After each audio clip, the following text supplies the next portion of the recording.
Shalom, shalom, everybody. How y'all doing? What up? I'm up. I'm out here. Welcome back to the next episode of Reading with Shiloh. The next session of Reading with Shiloh. We are back for the second part of the reading, or the next step of the reading in Who Blessed You? Who Blessed You? Speaking to the children of Israel, curated by George Frazier and Stan Matthews and Azaniah Israel. Who blessed you? So we already read Mr. George Frazier, about Mr. George Frazier. We already read about Mr. Stan Matthews. And now we're going to get ready and dive into Azaniah. Azaniah Israel and Arletta Allen. Mr. Azaniah Israel and Miss Arletta Allen. Whew. So hope everybody doing good today. Hope everybody's up and at 'em about now. You should be. I'm up late because I went to bed late. So I'm up late. But I'm ready to jump in. Dive in. This book. That's weird. Oh boy. Good. Great Caesar's Ghost. So we're gonna see what we can learn and grow from in Who's Blessed You. You know, maybe there's some people that, you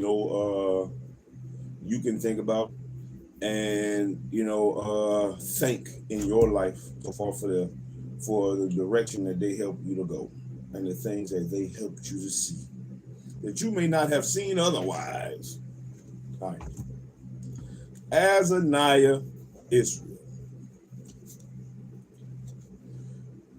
Azaniah Israel. Speak unto the children of Israel. Speak unto the children of Israel. Some say I'm an enigma, a mystery. The chord struck at just the odd enough moment that somehow eased the senses. But I think of myself as a young Texan native, just trying to make the right moves for my legacy and standing in the right moments for my life. For my family, excuse me. Ever since I was young, I knew that action spoke the loudest. And I made it my life's mission to make sure that people knew me by my actions. While many live to see wisdom, I strive to live wisdom and instill it in my children. I try to instill wisdom in everything I do, from how I move to how I conduct business. But what is the source of my wisdom? My experiences and core beliefs led me to develop an understanding of my tenets and how best to fulfill them through faith, family, and finance. Outside of being a businessman, I hold the office of pastor, mentor, and executive roles for some of the community's most impactful nonprofits. I have also been blessed with the opportunity to be an investor in assets as well as souls with my charitable works within my community. Through my life, though my life is an enigma to some, it's a journey that I have been prepared for since I have formed in the womb, and here I stand firm and ready. Today I present 3 of the most influential people in my life. Don't think it's strange that this list does not consist of one of my parents, my spouse, or even a best friend. It is not someone I've had the chance to meet, nor have been alive in the last century, but for a people who so heartily praise their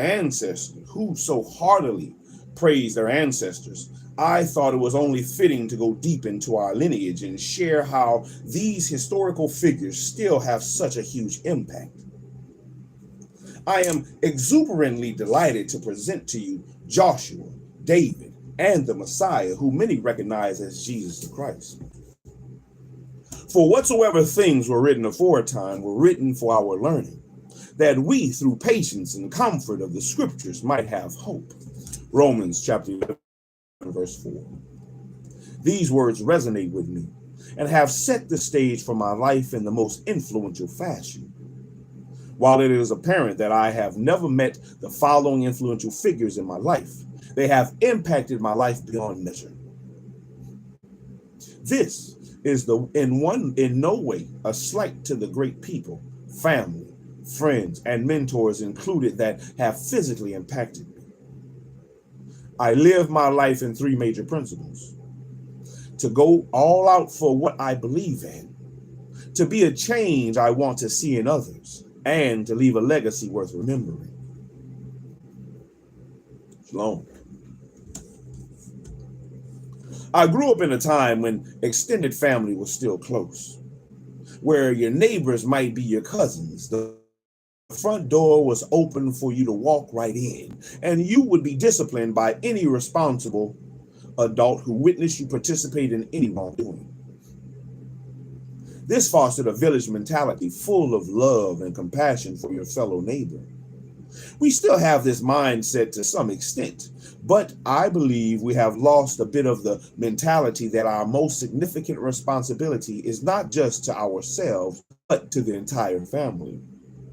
Therefore, it is imperative that we always have one courageous and selfless individual step up and sacrifice personal desires for the greater good of the nation. Many have forgotten that our nation derives from our family, which is not about the country in which our one lives, but about the progenitor from which one descends. All in mind.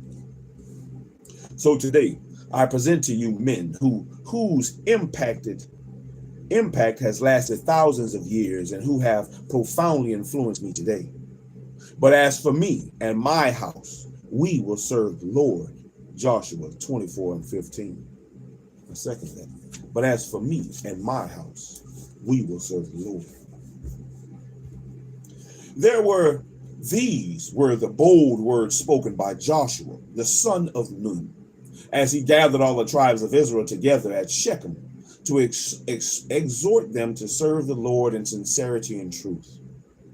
For many of us, we have never seen anyone stand up for righteousness without falling to the excuse that nobody's perfect. Yet, through the writings of Joshua, I saw a man step up to lead a nation of people by example, without bending to the contentious whims of Israel's wavering faith. This man witnessed the grumbling and backsliding of the people whom God showed favor, and instead of giving up or giving in, he stood up manfully to live out the purpose that the Most High set before him. I knew that this was the type of character I wanted to exude. Every day I wake up reminding myself that it does not matter how off the world as a whole becomes, what the new trend is, or how archaic the idea may seem. I am going to stick to what the Father instructed me to do. That's right, Azaniah. Damn right.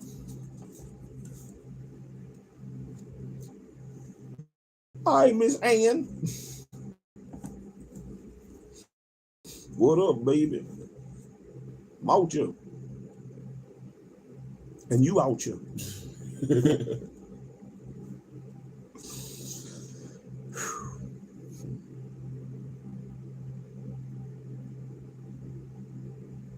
Joshua had the honor of displaying a rich and powerful history to his people as a reminder of all the good that God had done for them since the time of their forefathers.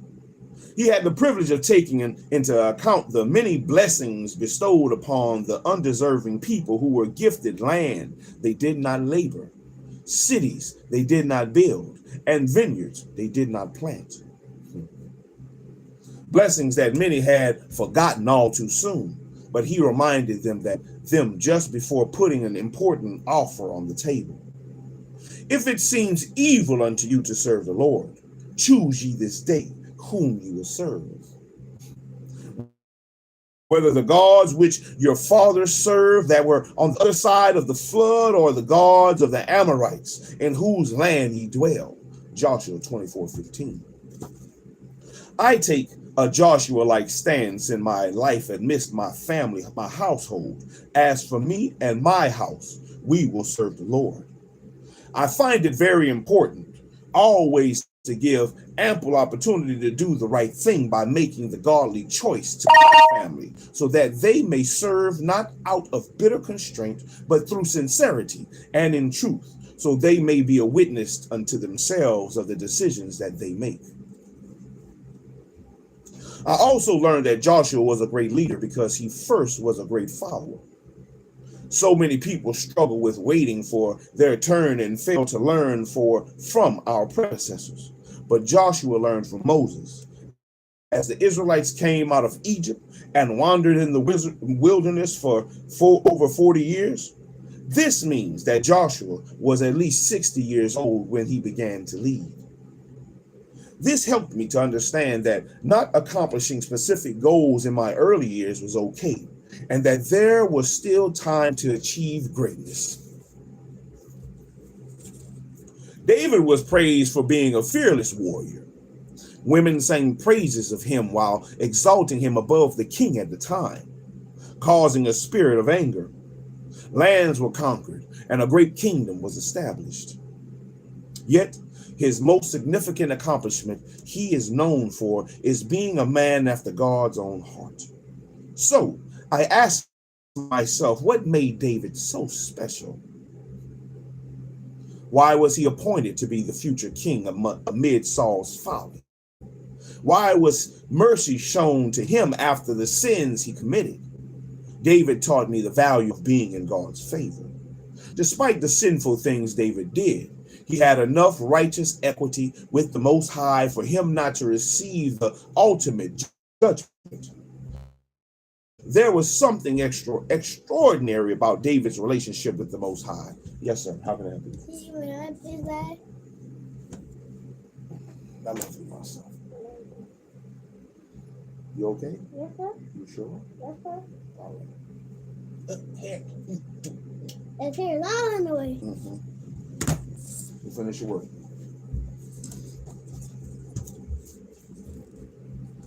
And he walked in all the sins of his father, which he had done before him. Which he had done before him. And his heart was not perfect with the Lord his God, as the heart of David his father. Because David did that which was right in the eyes of the Lord, and turned not aside from anything that he commanded him all the days of his life, save only in the matter of Uriah the Hittite. 1 Kings chapter 15, verse 3 and 5. A perfect heart and doing what is right caused the Lord to do the things for David's sake. I want to have the Lord on my side in the same manner so that things are done for my sake. And when I make a mistake, I still have enough favor from the Lord to be viewed as having a perfect heart. As I strive for perfection in my quest to uphold Matthew 5 and 48, I learned another critical quality from King David. We must understand his story of being anointed to be the future king while he's still a child. This narrative furthered my understanding of patience and waiting for your time to rise while realizing that sometimes the wait will not be comfortable. When you examine his years on earth, they were filled with situations that only God could have given him the strength to endure. From this, I learned that many shots will be aimed at you, sometimes by people with power and authority to cause significant harm without consequence. But God, the God I serve, can protect you from all of that in the way that prevents you from having to take actions into your own hands. David had a level of faith that Saul never had. David trusted in the Most High. David was full of love for his fellow brethren, even though they were enemies. He did not take matters into his own hands. Instead of finding shortcuts, he trusted the process. David didn't seek position, but instead was chosen. David taught me the importance of confessing and forsaking sin. Now, what made David special was not that he was so perfect, that he never did anything wrong, but rather that he would admit his faults and worked to correct them. But I cannot fail to acknowledge that despite being closely protected as the apple of thine eye, David did receive punishment for the things he did wrong. These punishments taught me how the sins of a father could impact the future lineage. It is not just about me. The decision I make in my personal life affect not only me, but those around me, as well as those who come after I am long gone. I must apply these principles in every aspect of my life. Of course, this is a spiritual discussion, but the way we do business, how we treat people, and the legacy we leave should all be grounded in the same principles. Hath not the scripture said that Christ cometh of the seed of David, and out of the town of Bethlehem where David was? John chapter 7, verse 42. Knowing that it was promised to David that his seed would be established forever, and that the throne would be established upon that seed, it is imperative to see how David's, when the kingdom is established here on earth through the fulfilling of prophecy in Revelation chapter 19. Knowing that it was promised to David that his seed would be established forever, and that the throne would be established upon that seed, it is imperative to see how David's legacy plays a role in where we are today and where we will be when the kingdom is established here on earth through the fulfilling of the prophecy in Revelation chapter 19. When Christ returns, he will not meet us a mere man, but will be the King of kings and Lord of lords. But how does Christ ascend from being a poor boy growing up in Nazareth to having the armies of heavens following him? Of course, we can point to the prophecy and say it was written that way from the beginning, but we cannot omit the journey. Christ had to show us how to walk within sin and live without deceit coming from our mouths. Jesus had to resist temptation, enduring hardships, show compassion, forgive, turn the other cheek, sacrifice for the greater good, and even die to become who he would be upon return. And while many of us are great in many areas of our life, but always show weakness, our Savior showed no chinks in his armor.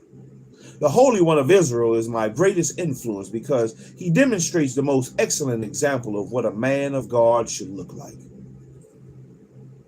He becomes the culmination of every person to show a form of godliness, all wrapped into one. We know that thou art a teacher come from God. John chapter 3,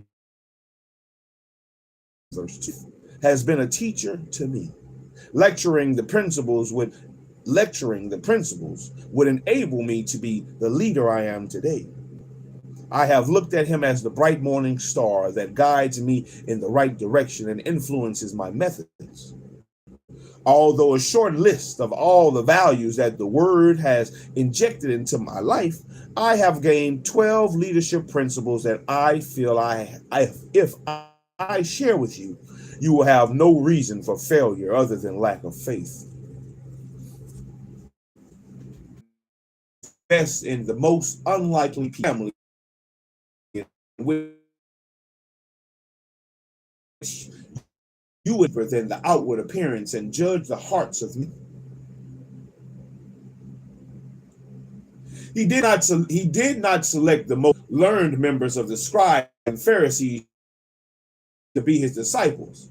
Instead, he chooses fishermen, a tax collector, a zealot, and a thief. Although they may not have been the most experienced in their new professions, Jesus empowered his disciples to do their job without being micromanaged. This means he was an effective teacher to the point where those who followed would have the opportunity to do greater things than he himself would. In return, his disciples were ready to take over after the death of Christ. He prepared them by letting them know he would not always be with him and setting up a proper succession plan that kept the ministry moving forward. Jesus created this long-lasting ministry by being the best example of the servant leader. He taught not to fight for position or a title, but for the kingdom. He showed the disciples how to love one another, sacrifice for each other, and do more for others than you expect others to do for you. As a king, he was willing to wash the feet of his followers. But one of the things I love the most about Jesus is that there was nothing that could distract him from his mission. Satan's masterful efforts to tempt Christ was no match for the discipline and focus he embodied. I need that in my life. I have been tempted and failed many a time at the bosom of a harlot.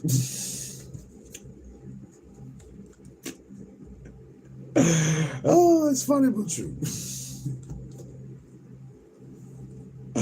Oh, I've dealt treacherously.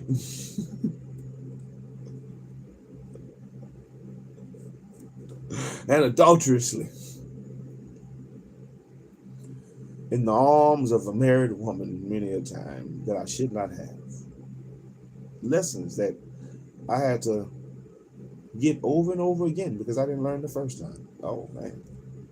Because the temptation,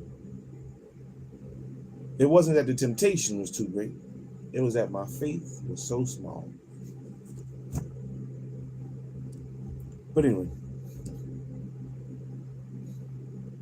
the Messiah was constantly, I believe he was so effective because of his time with God. Man, my bad. Let me go back. Never once did he stray from the path or waver. I believe he was so effective because of his time with God. The Messiah was constantly working to improve himself or keep his strength to endure until the end of his mission. He used his free time to pray, fast, and meditate before dealing with tough trials. Not only did Jesus select and teach his initial followers, but he taught his followers to do the same. He gave the blueprint for exponential organizational growth and showed his up-and-coming leaders how to develop other leaders and deal with replacement. He encouraged growth and personal development in others by constantly pushing people beyond what they felt capable of doing and increasing their faith to the necessary levels to take over such a movement. He had high expectations of those who followed him and didn't allow self-limiting beliefs to spread. He demanded perfection while having compassion when not perfect. Jesus did not shy away from making huge requests of people. As a result, he got the people to commit to their discipleship fully. Follow me meant the disciples have to give up whatever was on their agenda and adopt Christ's plan. Although the above mentioned thoughts are certain principles to live by, I want to focus on one point. Jesus had been metaphorically referred to as the sacrificial lamb. Sacrifice is so important that I must take the moment to go into a shallow depth.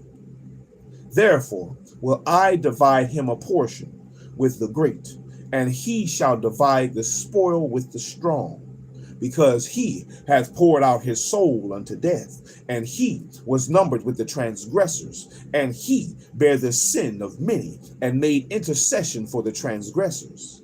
Isaiah chapter 53, verse 12. I want to leave a legacy that will be considered significant, but I understand that I will have to make intercession for others to achieve this. And while the chastening that one has to go through does not feel good while it is happening, there is such a great reward. Christ is great because he not only lived a life void of hypocrisy, but he fully embraced the fact that he would have to die for the cause. Most of us will never be in a position to have to die for a cause. Most of us will merely have to forego a small amount of fading pleasure. Most of us are unwilling to give up sex, food, or attention, let alone their life. But Paul reminded us that it is the least we could do. I beseech thee, therefore, brethren, by the mercies of God, that ye present your bodies a living sacrifice, holy, acceptable unto God, which is your reasonable service. Romans chapter 12, verse 1. Therefore, my contribution to this anthology is about sacrifice, which requires renewing our minds by replacing our ungrateful hearts with gratitude and showing the rest of the world the will of God, which is good, acceptable, and perfect. Looking back at all the influences in my life, I am thankful that I have a mother and parental figures who sometimes less desirable circumstances opened the door for my faith. I am thankful for old friends who helped to strengthen my faith and walked with me along the journey. I am thankful for new friends who encouraged me to keep pushing my faith. I am thankful to the forefathers for leaving an example of faith. So to each of you, I show gratitude, and I thank God for putting you in my life. First and foremost, I am the son of the highest, a child of God who has been blessed to be a husband, a father, a son, a brother, and a friend to many. When I take the time away from immersing myself with the love of my family, I am impacting the world as a pastor and teacher of the Word of God, as well as the CEO and founder of Sirach Consulting. Sirach Consulting, no sir, after lunch. Sirach Consulting is a multifaceted consulting service that specializes in giving wise counsel. Sirach Consulting is the only business consulting agency that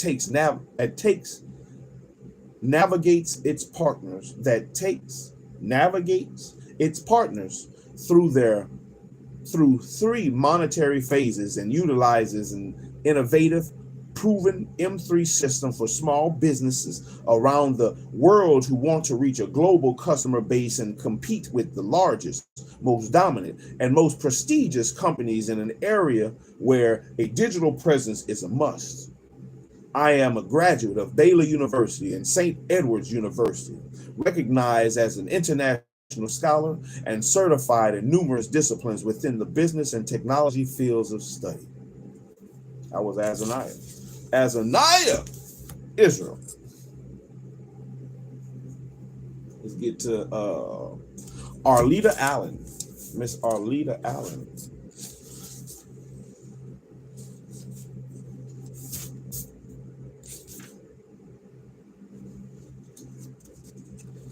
Got 4 pages for Miss Arleta Allen. Arleta, Miss Arleta Allen. Excuse me. We'll take a little quick break for this aqua.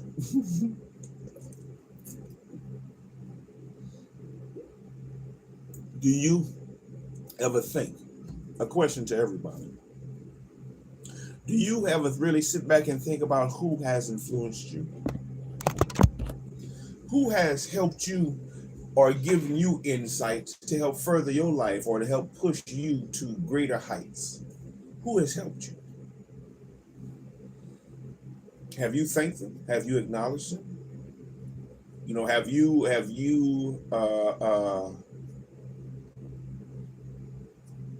taken full advantage of those who have helped you get to where you are today? And if not, maybe you should think about it. Maybe you should think about it, and maybe you should acknowledge them and thank them and do so. You know, if they're alive, to do so. And even if they're not alive, acknowledgement and thankfulness can still be there. And within your guidance, through your actions and words, you can then further your acknowledge to the ones who you teach after you by letting them know, as you know, Azaniah, Mr. Frazier, Mr. Matthews, and Miss Allen are doing. Sometime acknowledgement, you know, it's not a hard thing to do, or it shouldn't be. It should not be a hard thing to do, to acknowledge those, I would think that those people should have a special place in your heart and in your life that should not make the acknowledgement or the recognition of them hard. It should be an easy thing. It should be. It should be. But maybe it is. You might need to get over that. Let's check out Miss Arleta Allen. Arleta Allen, a peculiar princess in the making of the masterpiece.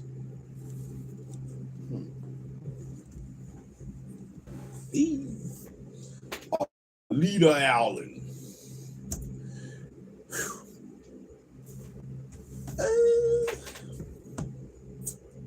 Everything we do should be the result of our gratitude for what God has done for us. Lauren Hill. Those who influenced me. Bishop H.D. Haywood. Bishop H.D. Haywood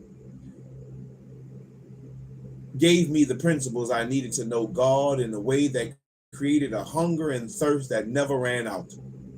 Bishop Haywood I consider to be my spiritual father. He has given me so much guidance and instruction over the years that I can never pay back if ever converted to dollars and cents. Bishop Haywood challenged me from every angle.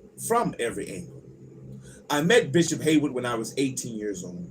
I remember walking into the church with what my mama liked to call a hoochie mama skirt and a tight-fitting blouse.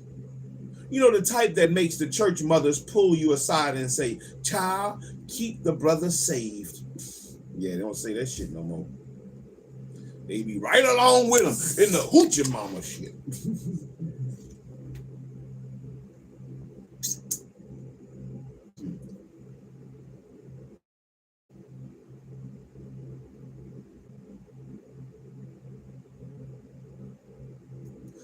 Bishop Haywood that day saw me come in, and I will never forget his response. My skirt had a split that was beyond thigh high, and I had on what they called hooker boots. These were boots that came up to the thigh as well. I thought I was stylish, sexy, and classy, and oh boy was I wrong. Bishop Haywood came up to me with the safety pin, immediately pinned my skirt in the middle of service, covered my thigh, and sat me down. The funny thing is that I counted his actions as love, not offense. Yeah, they're going to be offended today. Who told you could touch me? I wear what I want to wear. Well, they're going to count as an offense today. Bishop Haywood has influenced my life so much that folks who didn't know he was not my dad automatically assumed that he was my biological father because of our similar attributes. Bishop helped me to develop a love for the Word of God. This love came with hours of sitting at his feet and applying principles and knowledge he poured into me until overflow. Oh, Lord, auntie.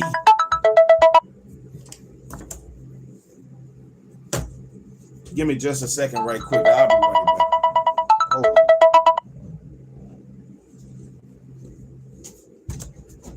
Hey, if it ring one more time, I'm going to answer it.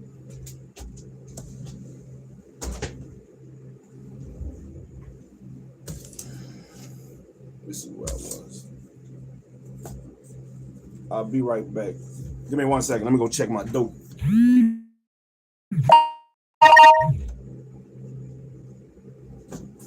Hold on. All right.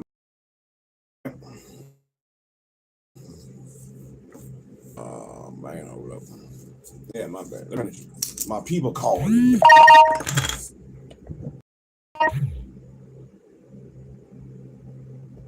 All right, yeah.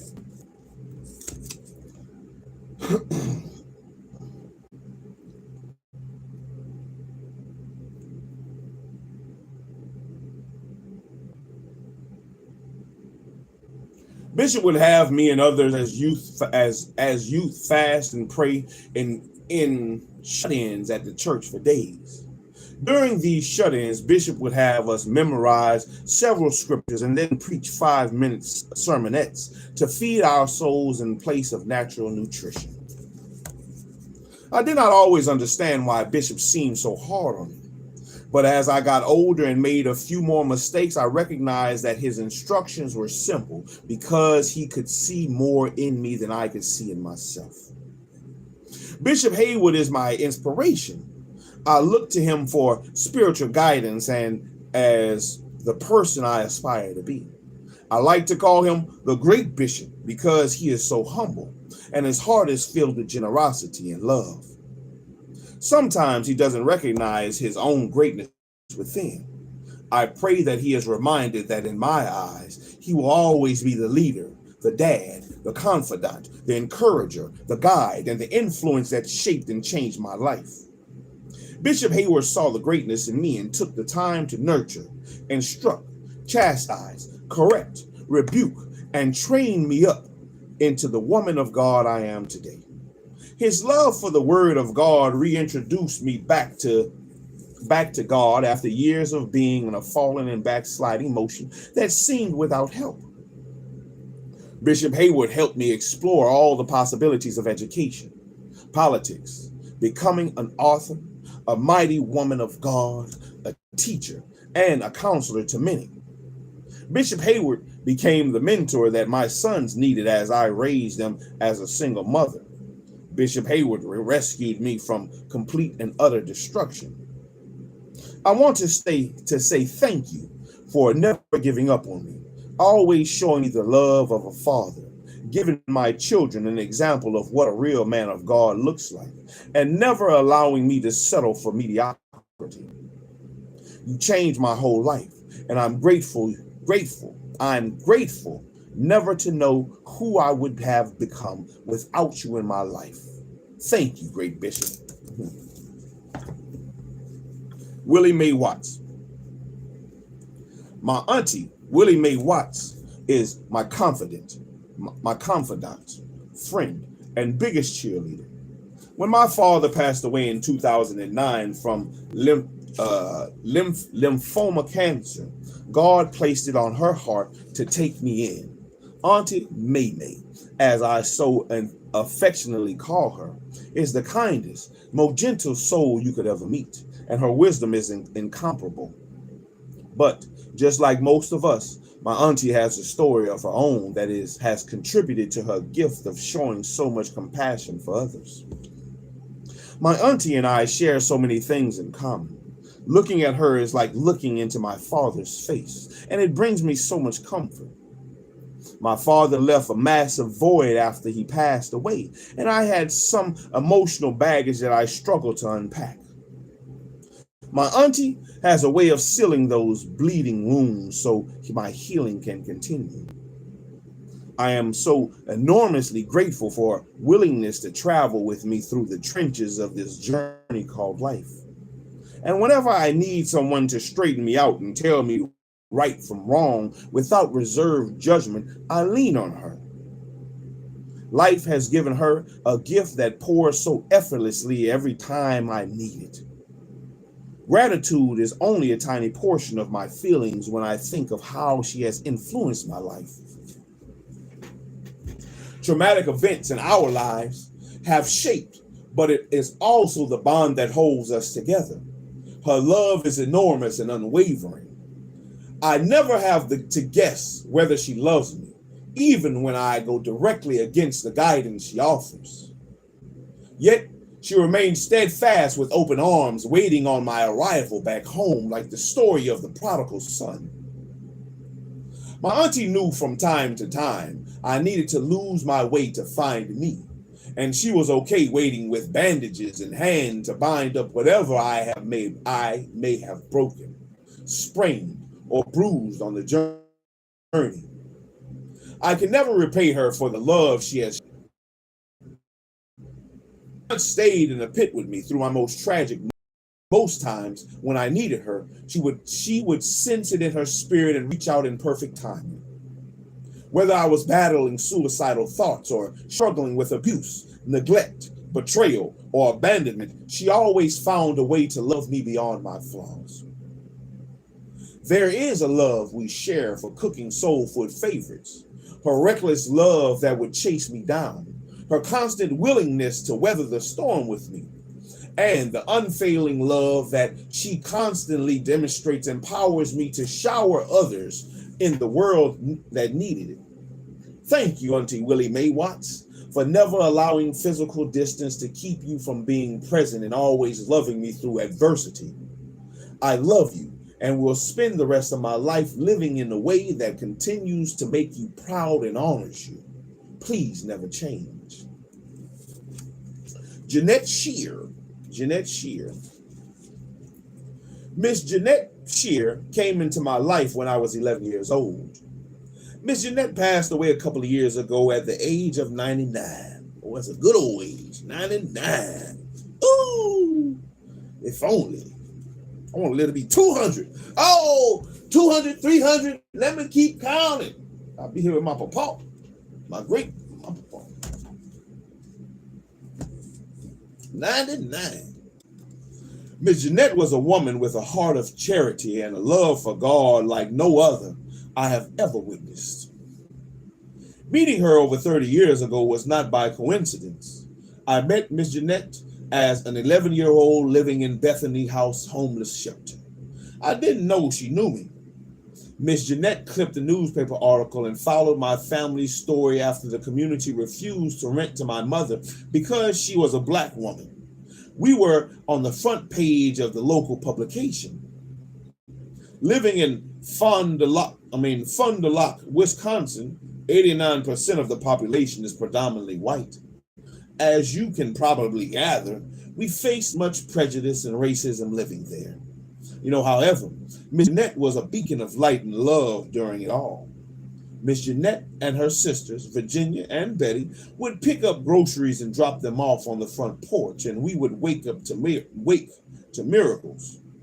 We were very poor, and my mother was on welfare and raising 6 children alone. As I grew older, I worked for a nursing facility as a residential aide and cared for Mrs. Jeanette until she was rehabilitated and strong enough to return home. We grew rather fond of each other and would sit and have lunch together frequently while she was a resident of the center. And about 9 years later, I would have another encounter with Miss Jeanette. She came into a bank where I served as a teller, asking me to write my information on a note. I did not recognize her, but I felt compelled to give her the information. I later received a phone call that evening, and she asked if I could come to her house and that she wanted to show me something.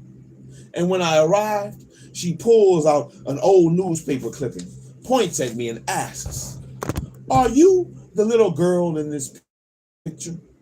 I confirmed, and she shared how she had blessed our family for many years. From that moment, she took me up as her grandchild. Whatever I needed to make it through, she provided within her means. I too was a single mom as well. So Miss Jeanette and her sisters would help with diapers, cleaning supplies, groceries, rent, utilities, and more to ensure that my children and I did not lack. The same way they watched over me when my mom was a homeless single mom. Everything came full circle. Miss Jeanette blessed my family, and I was then blessed to care for her in a nursing facility. After years of horrible relationships and failed marriages, I was a single mom needing help. And Miss Jeanette became my angel on earth until God called her home. Yes, sir. Is he done with the first one? Finish the first one first, son. When I desired to go to college, she paid portions of my tuition to help me advance and create a better life. Miss Jeanette earnestly prayed for me. She never missed a birthday of mine or my son's and would always send random letters pointing me towards God's love and ensuring I had a strong relationship with Jesus. Yes, sir. Come here, I can't hear you. Okay, well, wait till he's finished. When he's finished, if the next one is not on that DVD, go ahead and put the next DVD in for the next one. Just go ahead and, if I'm still reading, go ahead and get started and wait till I finish reading, okay? Yes, sir.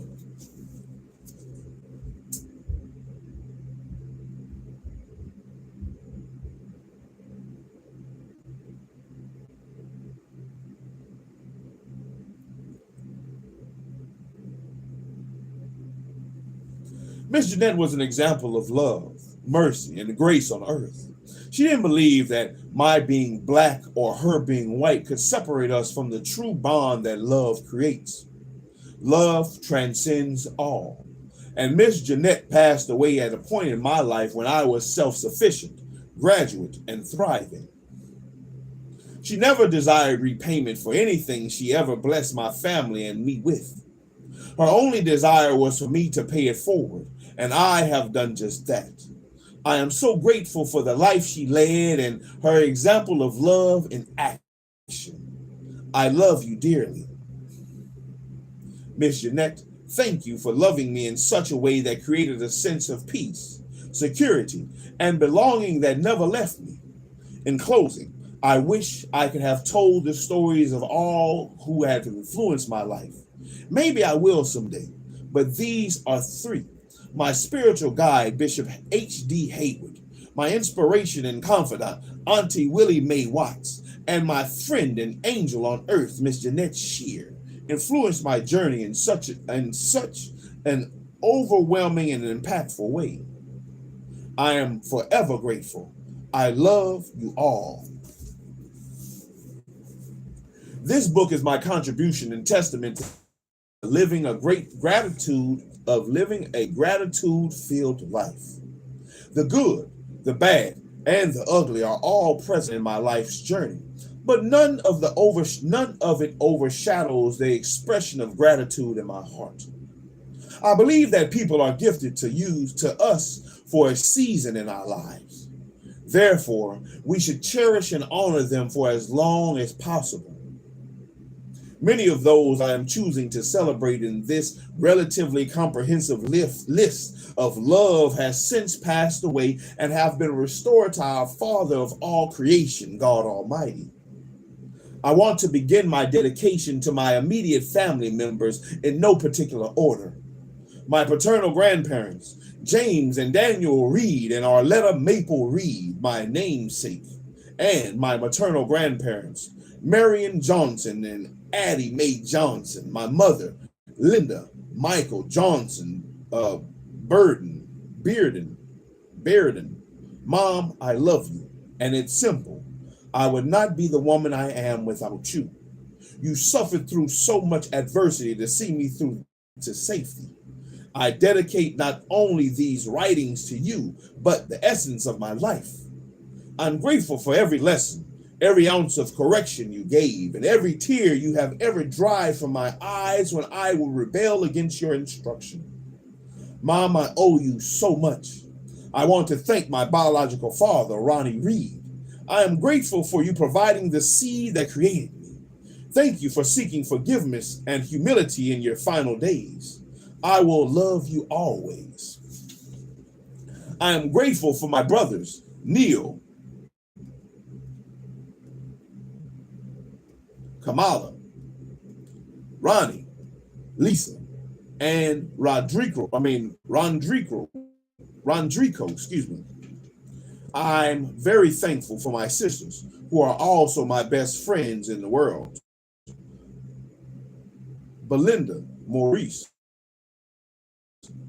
CF,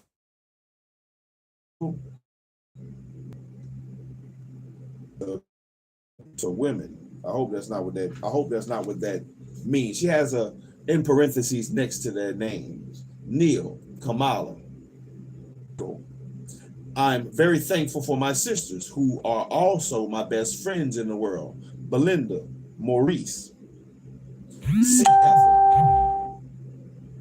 Sharonda, Shikinya, Kevin, and Venta, Latifa, Shamika, Oriana, and Carnisha. Or maybe it might be their wives and their husbands' names. Maybe it might be that. Let's go with that. Let's go with that one. That's a better one to assume. Each of you has brought a unique and special gift to my life. I am eternally grateful for your influence, love, and patience with me as I have gone through so many growing pains. But I never would have made it without any of you. My gratitude to my aunts and uncles, James Daniel Reed, Alvin Reed, Rebecca Reed, Willie Porter, Mae Watts, Essie, Sonny, Copeland, Johnny Flossie Johnson, and Ole Joe, Charles,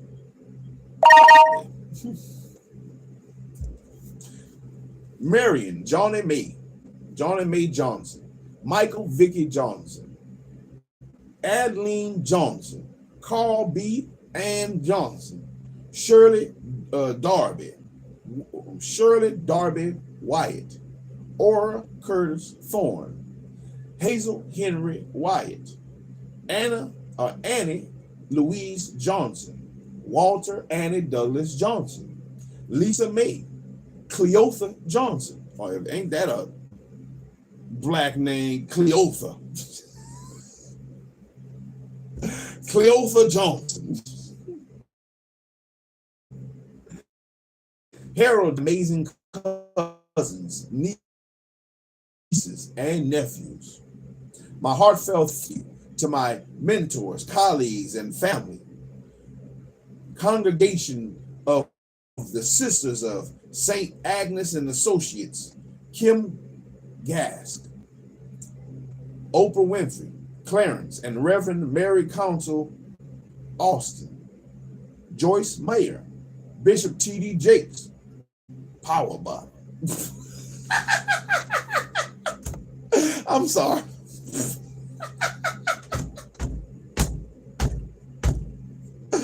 Oh, shit.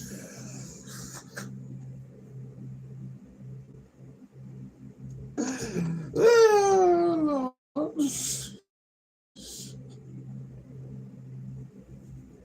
Bishop T.D. Jakes,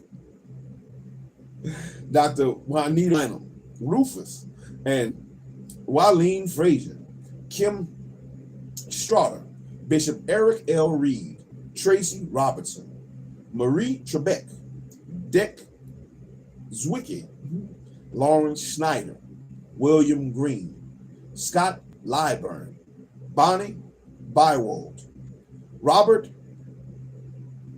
Harriman, Mary Vaug Rosher, Dr. Mary Klein, Dr. George Kuntz, Daisy Frazier, Diana Hammer, Claudia Vogel, Gary Mose, Michelle Hurt, Ellen and Ben Mercer, Brother Tino Arias, Dr. Alonzo Kelly, Bishop H.D. Hayward, Bishop Beverly Deshazer Hayward, Kelly Noble, Sister Barbara Fisher, Victoria Kibler, Ben Giles, Greg and Laura Giles, Kim Rowan, H.L. Cox, Shonda Cass, Antonia Godfrey Sr., James Poole, Leanne Birchback, Kia Trepanier, Kezia Love, Jeanette Shear, Betty Shear, Virginia Shear, Dr. Karen Kiki Meyer, Tanisha Alvarado, Michael Taylor, Michael T. Williams, Bonus Dad, Kewan Brown, Hal Hayward, Lavelle Smith, Jerome Smith, Timothy J. Smith, Herbert Hayward, Aliyah Macklin, Janique Robinson, Joseph Hayward, Dina Williams, Naina Wine, known to each of you contributed to my making. If I missed anyone, please charge it to my head and not to my heart. I love you all. With immense gratitude and love, Arletta R. Allen. My children, I am beyond grateful. Still, first, I must show my gratitude towards their fathers. My former husband, Montague Kennedy Sr., Davin Montague Jr., Davin, Montague Jr., Josiah, Keith McGregor Washington, Donovan, and my former husband, Troy Lee Allen, Dario. To my children, my 5 sons, my gifts, Devin, Deshaun, Donovan, Armani, Montague Jr., Josiah Melford, and Dario Lee. Not one of you will ever have to wonder about my love towards you. You are my why, my reason for survival through life's tumultuous storms, and I express gratitude daily for you. If I ever felt like giving up, you give me a reason to dust off and try again. I leave my prayer of a life filled with love, health, and prosperity and overflow and abundance to each of you. Never allow anyone or anything separate you from God's love. The grass withers and the flowers fade, but the word of our God stands forever. Remember, my children, a self-loving and proud heart has a sense of entitlement and cannot fathom gratitude, not even for the nanoscopic things. The more humble we are, the more we can accept that nothing comes simply because we desire it, but by the might of God. It is only then that we can be filled with gratitude toward others. Love, Mom. I am a mother, daughter, sister, friend, and confidant. I am Arletta Allen, the CEO of Authentically Arletta Unlimited LLC. Arletta is a best-selling author, national award-winning text speaker, trauma recovery coach, and authentic leadership trainer. Arletta graduated summa cum laude from Marian University of Fond du Lac, Wisconsin, and has a Bachelor of Communication, a BOC, Leadership Development Business degree, as well as certifications in organizational leadership, healthcare leadership, principles of leadership, and human resource management. Arletta serves as the elder of the United Fellowship of Christian Churches and Ministries, Incorporated, UFCCM, and served as executive pastor at Bread of Life Cathedral of Hope in 2003 to 2022.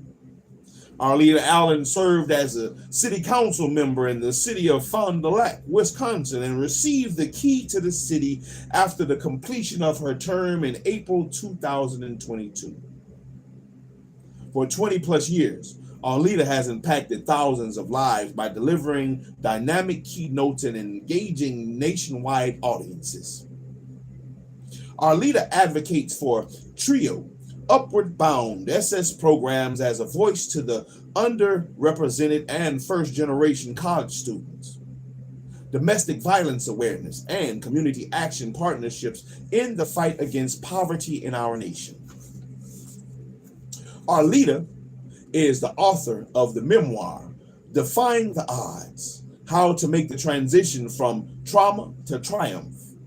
Arletta Allen works with many reputable organizations and has earned her position as an expert in trauma recovery, leadership, self-sufficiency, reliance, and authenticity. Arletta is on a mission to inspire, uplift, and challenge others to defy the odds in their lives and rise above the trauma that has held them bound. And that was Miss Arletta Allen.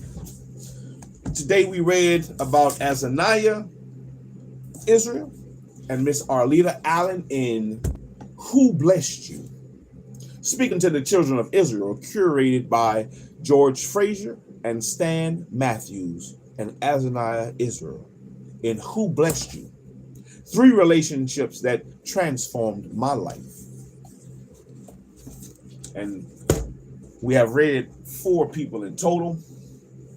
The book has a total of 20 people's stories. 20 people's stories. We have read 4 people's stories. George Frazier, Stan Matthews, Azaniah Israel, and Arletta Allen are the 4 people we have read of. And they have some, they're definitely thanking those who have influenced them to make the moves that they have made to gather the success that they feel they have in their life and are able to pass on to others. I said, if you have these people in your life, you might want to be grateful and thankful and voiceful about what they have done, the gratitude you may share for them. So the next session, we're going to come and we're going to read about Miss Shirley Muhammad and also Eugene Poole. Shirley Muhammad and Eugene Poole will be the next two people we read about their who blessed them. Who blessed them on the next section or session of Reading with Shiloh. Woo. And I'm Shiloh, baby. Man. I thank everybody who has stopped by, chimed in the chat and liked the live. I appreciate it all. It helps the channel. We're going to try to continue to keep pushing, growing, one day at a time, one book at a time, man, to see what we can learn and grow from in each of these things that we pick up. I'm also going to be doing my part in the destruction of the world by reading these books. One by one, I'm gonna take a swing at the leaders of darkness in high places.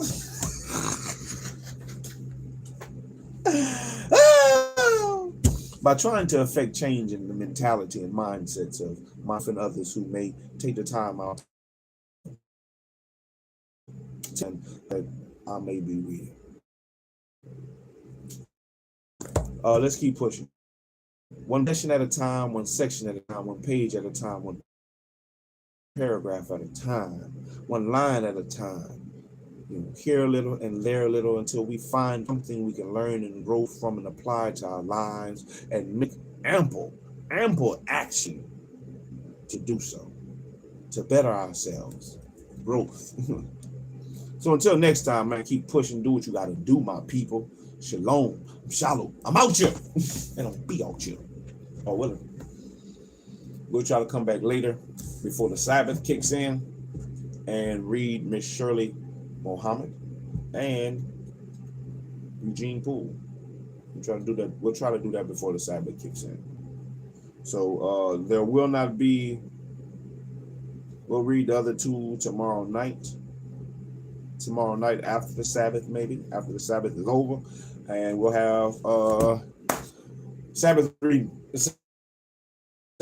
tomorrow. We're gonna pick back up in 2 Samuel. 2 Samuel. We already read 1 Samuel and we read Ruth, and now we are in 2 Samuel. So we pick back up in 2 Samuel on the Sabbath reading tomorrow as well. So be on the lookout for that. Be ready for that tomorrow. I don't have a specific time, but hey, whenever I get up, we're going to open up the Most High's Facebook and see what he's talking about. Ooh, on his Instagrams. We're going to check out the Most High Instagram and see what's the business, what's trending. I know what's trending out here, death and destruction. Oh, everywhere you look is death and destruction. Woo-wee. But hey, that's it. Till next time, man. Shalom, everybody. Shalom. Have a good one. Yeah. Be